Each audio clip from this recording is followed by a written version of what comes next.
ঠিক সন্ধ্যে 6টা নিউজ 18 বাংলা জেলা থেকে সরাসরি নিয়ে আপনাদের সঙ্গে রয়েছে আমি তমশ্রী। শুরুতেই যে খবরের দিকে নজর রাখবো, সরবেরিয়ার বেতাজ বাদশাহ শেখ শাহজাহানের বিরুদ্ধে বা লুকআউট নোটিশ জারি করলো এনফোর্সমেন্ট ডিরেক্টরেট। আরো একবার আপনাদের জানিয়ে রাখি, শাহজাহানের বিরুদ্ধে এবার লুকআউট নোটিশ জারি করলো এনফোর্সমেন্ট ডিরেক্টরেট। এই বিষয়ে বিস্তারিত জানাবে অনুপ রয়েছে আমাদের সঙ্গে। অনুপের সঙ্গে কথা বলবো। অনুপ, গতকালই আমরা দেখিয়েছিলাম যে কড়া ব্যবস্থা নিতে চলেছে ইডি, এবার লুকআউট নোটিশ জারি করলো এনফোর্সমেন্ট ডিরেক্টরেট। একেবারে শুধুমাত্র শেখ শাহজাহানের নামে কিন্তু একেবারে শুধুমাত্র যে অভিযোগ এফআইআর করে কিন্তু থেমে থাকলো না, এবার কিন্তু লুকআউট নোটিশ জারি করলো ইডি আজকে। তার কারণ মনে করা হচ্ছে তিনি কিন্তু এখান থেকে ভিন দেশ অর্থাৎ বাংলাদেশ পালিয়ে যেতে পারেন।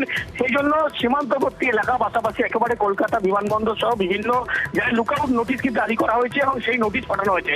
তার কারণ ইতিমধ্যে একেবারে গতকাল যে পরিস্থিতি হয়েছিল সেই শাহজাহানের ঘটনা, ইডি আদিকারিকের উপর হেনস্থার ঘটনা এবং একেবারে যখন তল্লাশি অভিযান তাদের উপর হামলার ঘটনা ঘটেছে এবং পরিকল্পিতভাবে যে হামলার ঘটনা ঘটেছিল এবং সেখান থেকে শুধুমাত্র মনে করা হচ্ছে এখান থেকে বাংলাদেশের রাজ্যে সরাসরি যোগাযোগ থেকে শুরু করে সমস্ত গোটা জায়গা কিন্তু সন্দেশখালী বা সুন্দরবন এলাকায় তার যাতায়াত এবং সীমান্তবর্তী এলাকাতে তিনি কিন্তু বিদেশে অর্থাৎ বাংলাদেশে পালিয়ে যেতে পারে।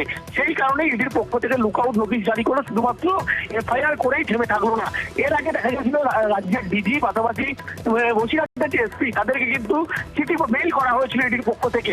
পরবর্তী ক্ষেত্রে এফআইআর শুধুমাত্র এফআইআর রিভিউ করে কিন্তু থেমে থাকলো না, আরো কড়া পদক্ষেপ যে নিতে চলেছে ইডি আদিকে তার বিরুদ্ধে সেটাই কিন্তু স্পষ্ট। লুকআউট নোটিশ জারি করা হয়েছে শেখ শাহজাহানের বিরুদ্ধে, শুধুমাত্র লুকআউট নোটিশ জারি করা হচ্ছে, গোটা তাকে নজরদারির মধ্যে রাখা হচ্ছে।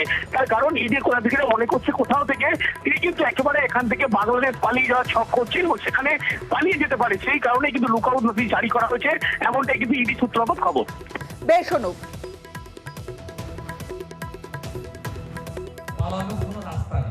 ওর সঙ্গে জুনাইদ বলে একটা ছেলে আছে, তার ফোন থেকে ভাইপোর বিয়ে গতকালই ফোন করে বলেছে পালিয়ে যাও, বাজার খারাপ। আমার কাছে প্রতি মুহূর্তের তথ্য আছে। কালকে ওখানে ধামাখালীতে পাখিরালয় লুকিয়েছিল, বরিশালে যাওয়ার টার্গেটে আছে, কিন্তু ওখানেও বন্ধু সরকার আছে।